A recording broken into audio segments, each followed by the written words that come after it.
தமயந்தி சீரியல்ல இப்போ ராட்டகாசமான எபிசோட் வந்திருக்கு. ஸ்கிப் பண்ணாம ஃபுல்லா நீங்க கேளுங்க. அதுக்கு முன்னாடி இந்த வீடியோ பிடிச்சிருந்துச்சுன்னா லைக் பண்ண பாருங்க. ரொம்ப பிடிச்சிருந்துச்சுன்னா நம்ம சேனலுக்கு வந்து சப்ஸ்கிரைப் பண்ணி கண்டினியூஸா ஆதரவு வந்துட்டாங்க. நம்ம நலன் வந்து யோசிச்சிட்டே இருக்காங்க. தயவு செஞ்சு புரிஞ்சுக்கங்க. உங்களுக்குன்னு ஒரு அக்கா இருக்காங்க, அம்மா இருக்காங்க, மெஸ் இருக்கு, சொந்த பந்தம்லாம் இருக்காங்க. நீங்க ஒரு அனாதை கிடையாது. ஏங்க உங்களுக்கு நான் பைத்தியமா? இல்ல பைத்தியம் மாதிரி நடிக்கிறீங்களா? காலையில எதார்த்தமா 2 பேரும் ஒரு இடத்துல தேவையில்லாம சந்திச்சுக்கிட்டோம். அதுக்கப்புறம் பின்னாடியே வந்து அஞ்சலி அஞ்சலின்னு சொல்லிட்டு உனக்கு அக்கா இருக்கான்னு சொல்றியே. நடு வீட்ல வந்து உட்காந்துட்டு இருக்க. உனக்கெல்லாம் அறிவுங்கிறது இருக்கா இல்லையாங்கிற மாரி அஞ்சலி வந்து செம கெத்தா மாசா வந்து பேசிட்டு இருக்காங்க. ஏங்க புரிஞ்சுக்கங்க. நீங்க கண்டிப்பா இந்த வீட்லேருந்து கிளம்பி என் கூட வர வரைக்கும் நான் வந்து ஒத்துக்கவே மாட்டேன். நான் அது வரைக்கும் இங்க தான் உட்காந்துப்பேன் அப்படின்னு சொல்றாங்க. கொஞ்சம் கூட நீங்க பண்றது நியாயம் இல்ல. மரியாதையா நீங்களே எந்திச்சு போயிட்டா நல்லாயிருக்கும் அப்படின்னு சொல்றாங்க அந்த இடத்துல. உடனே போற மாரியே தெரியல. உடனே கைய பிடிச்சு தர தரன்னு இழுத்துட்டு வராங்க. வீட்டு வாசல் வந்தோனே செருப்ப போடுங்கன்னு சொல்லிட்டு செருப்பையும் மாட்டிடுறாங்க அந்த இடத்துல நம்ம நலன். கேட் வாசல்ல அப்படியே வந்து வச்சு தள்ளி விட்டாங்க. நீங்க இன்னொரு வாட்டி இது மாதிரிலாம் பிரச்சனை பண்ணிட்டு இருக்காதீங்க. யாரு என்னன்னே தெரியல. நடு வீட்ல வந்து உட்காந்துட்டு இருக்க. என்ன மனுஷன்யா நீ எல்லாம் அப்படின்னு சொல்லி கண்ணாமண்ணான்னு திட்டிட்டு அஞ்சலி மட்டும் கதவு பூட்டிட்டு ரூமுக்குள்ள வந்து உட்காந்துக்கிட்டு இருக்காங்க. ச்சே இவரெல்லாம் சந்திச்சா எனக்கு தான் வந்து அவப்பேரும் உண்டாகும். வீட்டு வாசல்லேயே வந்து உட்காந்துக்கிட்டு இருந்தா பிரச்சனையாயிடும். எத்தனை மணி நேரத்துக்கு தான் உட்கார முடியும்? அப்படியே வந்து கிளம்பிடுவாங்கங்கிற மாரி தப்பு கணக்கு போட்டுட்டு இருக்காங்க. நம்ம அஞ்சலி அந்த இடத்துல அப்பன்னு பார்த்து ஆராதனாவும் மாதவியும் அஞ்சலி வீட்டை வந்து கண்டுபிடிக்கணும். யாருக்கு முன்னாடினா நலனுக்கு முன்னாடி நம்ம கண்டுபிடிச்சா மட்டும்தான் அந்த பொண்ணுக்கிட்ட இல்லாதது பொல்லாதெல்லாம் சொல்லி சுற்றி விட முடியும். அவள் உண்மையிலேயே தங்கச்சியாக இருக்கலாம், இல்லை தங்கச்சி இல்லாமையும் இருக்கலாம். நலன் வந்து இப்போ இந்த பொண்ணு பின்னாடி சுற்றிட்டு இருக்குது. உன் வாழ்க்கைக்கு நல்லதில்லை, உனக்கும் நலனுக்கும் தான் நம்ம கல்யாணம் பண்ணணும்னு சொல்லிட்டு நம்ம ஆசைப்பட்டுட்டு இருக்கோம். ஆல்ரெடி தமயந்தி வந்து அதை கெடுத்து விட்டா. இப்போ தமயந்தி வந்து பாதியிலே போனதுனால அந்த வாழ்க்கைக்குள்ளே உன்னை தள்ளி விட்டா நிச்சயம் நீயும் கோடீஸ்வரியா ஆகிறதுக்கு வாய்ப்பு இருக்குங்கிற மாதிரி தான் யோசிக்கிறாங்க அந்த இடத்துல நம்ம மாதவி.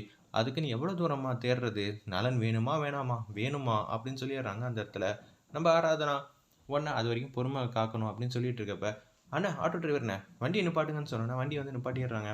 அம்மா அது பார்த்தியா நலனோட கார் தானே? ஆமாம். என்னடி அவன் நட் ரோட்டில் வந்து உட்காந்துட்டு இருக்கான். எவ்வளோ பெரிய கோடீஸ்வரன் என்னடா இப்படி உட்காந்துட்டு இருக்கான்னு சொல்லிட்டு, மாப்பிள்ள என்ன மாப்பிள்ள இங்கே உட்காந்துட்டு இருக்கீங்க அப்படின்னு சொன்னோன்னே கடுப்பாயிட்டாங்க. என்னமோ உங்கள் பொண்ணை கல்யாணம்ன மாதிரி மாப்பிள்ள மாப்பிள்ளங்கிற மாதிரி கூப்பிட்றாங்களே அப்படின்னு சொல்லி உச்சக்கட்ட கோபத்தில் இருக்காங்க. நான் அந்த இடத்துல அப்படியெல்லாம் கூப்பிடாதீங்க. நீங்கள் தமயந்தியோட சித்தி அந்த லெவலோடு இருந்தீங்கன்னா நல்லாயிருக்கும். நீங்கள் எதுக்கு என்ன மாப்பிள்ளைன்னு கூப்பிடுறீங்க? எங்கள் வீட்டு மாப்பிள்ளை இல்லைன்னு ஆகிட முடியுமா அப்படின்னு சொல்லி ஆராதனா மீன் பண்ணி தான் சொல்கிறாங்க. இது நம்ம நலனுக்கு வந்து நல்லாவே தெரியுது. உடனே வந்து கடுப்பாயிட்டாங்க. மரியாதையாக இங்கேருந்து போகலன்னு வச்சுக்கோங்களேன், நான் என்ன செய்வேன்னு எனக்கே தெரியாதுன்னு சொன்னோன்னே, சரி மாப்பிள்ள இப்போதைக்கு நாங்கள் இங்கேருந்து போகணும், அங்கே போயிட்டா போச்சுன்னு சொல்லிட்டு ஆராதனா கையை பிடிச்சிட்டு அப்படியே மாதவி வந்து கூட்டிகிட்டு வந்துட்டாங்க. என்னம்மா அவர்கிட்ட நீ மல்லு கட்டுவ?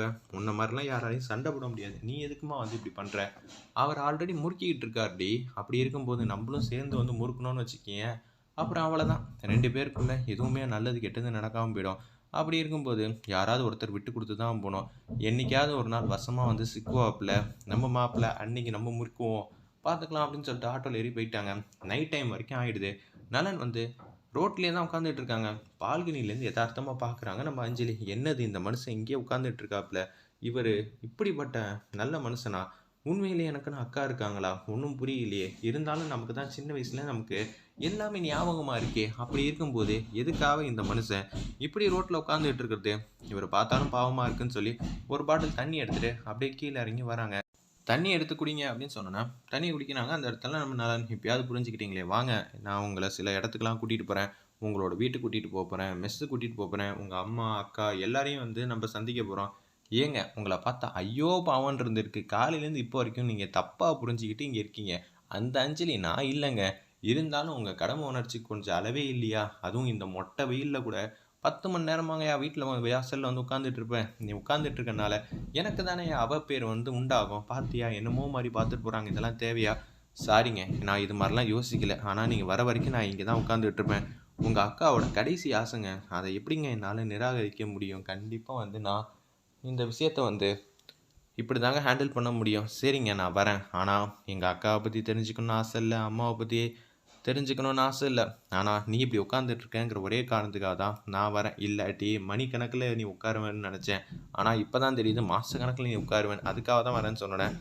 சரி இந்த ஷர்ட்டு பேண்ட்டு எல்லாம் மாற்றிக்கன்னு சொல்லி அந்த இடத்துல வந்து கொடுத்துட்றாங்க. நம்ம அஞ்சலி அதே மாதிரி புது சட்டை பேண்ட்டை மாற்றிட்டு அப்படியே அஞ்சலி வந்து வீட்டுக்கு வந்து கூட்டிகிட்டு வந்துடுறாங்க. நலனோட வீட்டுக்கு. இதான் உங்கள் அத்தை. என்னது அத்தையா? "அம்மா இவர் உன் அம்மாவா?" அப்படின்னு சொல்லி கேட்குறாங்க. ஆமான்னு நலன் வந்து சொன்னோனே, "அம்மா உங்க பையன் ரொம்ப ஓவரா தான் பண்ணிக்கிட்டு இருக்காங்க" அப்படின்னு சொன்னோனே, "உன் பேர் என்னன்னு மட்டும் எங்க அம்மாட்ட சொல்லு." "என் பேரா அஞ்சலி." "நீ தான் தமயந்தி தேடிக்கிட்டு இருக்க பொண்ணா? தமயந்தியோட தங்கச்சியா? உங்க பையனே தேவலாங்கிற அளவுக்கு பெர்ஃபார்மன்ஸ் பண்ணாதீங்க. இவரு என்ன மாரி தெரியுமா அட்டகாசம்லாம் பண்ணாருன்னு" சொல்லி, நடந்த விஷயத்த எல்லாத்தையும் சொல்லி முடிச்சிடுறாங்க. "என்னடா அன்பா பாசமா சொல்லி கூப்பிட்டு வந்திருக்கலாம்ல. எதுக்குடா இப்படியெல்லாம் பண்ற?" "நான் சொல்லி பார்த்தேம்மா. இவ கேட்கிற மாரியே தெரியல. வேற வழியே இல்ல" அப்படின்னு சொல்லிட்டு இருக்காங்க. உடனே வந்து கடுப்பாயிட்டாங்க அந்த இடத்துல. நம்ம அஞ்சலி, "ஏங்க எல்லாருமே வந்து இப்படியே இருந்தா, நான் என்னங்க சொல்றது? சின்ன வயசுல எனக்கு நடந்ததெல்லாம் ஞாபகம் இருக்குன்னு சொன்னாலும், நீங்கலாம் கேட்க மாட்டேங்கிறீங்க. ஏய் யாருடி நீ மொதல்ல? என் வீட்டுக்குள்ள எதுக்குடி அராஜகம் பண்ணிட்டு இருக்க?" அப்படின்னு சொல்லி கேட்குறாங்க அந்த இடத்துல. நம்ப நலனோட அப்பா ராம்பிரசாத். இத கேட்டோனே வந்து பொருள தூக்கி போட்டு உடைக்கிறாங்க. "இதெல்லாம் நான் சம்பாரிச்சு வாங்குன காசு. நீ உடைக்கிறதுக்குலாம் உனக்கு தகுதியே இல்ல."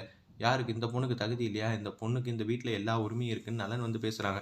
"அடா சாமி! நான் உடைச்சது தப்பு தான்ப்பா. நீ வேற பெர்ஃபார்மன்ஸ் பண்ணாதங்கிற மாரி யோசிச்சுட்டு இருக்கப்ப, ஒரு நிமிஷம் என் கூட வா. இந்த ஃபோட்டோவ பார்த்தா உனக்கு ஞாபகம் வருதா? இந்த ஃபோட்டோ பார்த்தா இருக்கிறவங்க அழகா இருக்காங்க. ஆனா யாரு என்ன ஏதுன்னு தெரியல." அப்படின்னு நம்ப அஞ்சலி வந்து சொல்லிட்டு இருக்காங்க. இத கேட்டோனே வந்து பேரெதிர்ச்சியாயி நிக்கிறாங்க அந்த இடத்துல. நம்ப நளனு, "என்னங்க நீங்க? இவங்கள பார்த்தா தெரியலையா? இவங்க தாங்க உன்ன 10 மாசம் சுமந்து பெத்த அம்மா" அப்படின்னு சொல்றாங்க. "என்னங்க நீங்க இப்படியெல்லாம் பெர்ஃபார்மன்ஸ் பண்ணிட்டு இருக்கீங்க? நீங்க பெர்ஃபார்மன்ஸ் பண்ற அளவுக்குலாம் இங்க ஒண்ணுமே இல்ல. தயவு செஞ்சு நான் இங்கேருந்து போட்டா?" அப்படின்னு சொல்லி கேட்குறாங்க அந்த இடத்துல. நம்ப அஞ்சலி, இருங்க. உங்களுக்காக வந்து இன்னொரு ஸ்பெஷலான ஒரு விஷயத்த எடுத்து காட்டுறேன்னு" சொல்லி, தமயந்தி வந்து பிராட்காஸ்ட் பண்ணுவாங்கல்ல ஒரு லேப்டாப். அந்த லேப்டாப் வந்து எடுக்குறாங்க. எடுத்து முடிச்சோனே ஹெட்செட்லாம் வந்து குடுக்குறாங்க. "இத முதல்ல கேளுங்க. கேட்டீங்கன்னா உங்களுக்கு பாதி வந்து விளக்கம் வந்து கிடைச்சிரும்" அப்படின்னு சொல்றாங்க. என் பொண்டாட்டியோட கடைசி ஆசைங்க. அது எப்படிங்க என்னால மறுக்க முடியும்? அதுக்காக தாங்க இவ்ளோ கஷ்டப்பட்டுட்டு இருக்கேன். இது எல்லாம் ஓகேங்க. ஒரிஜினல் அஞ்சலிய கண்டுபிடிக்காம, அஞ்சலிங்கிற பேர் வச்சிருக்கனால என்ன இப்படி போட்டு பாடாப்படுத்துறீங்களே! உங்க அன்பு பாசம்லாம் புரிஞ்சுக்க முடியுது. அதுக்குன்னு என்னால பொய்யெல்லாம் சொல்ல முடியாதுங்க. உங்க தவிப்பு, நீங்க நல்லவங்க.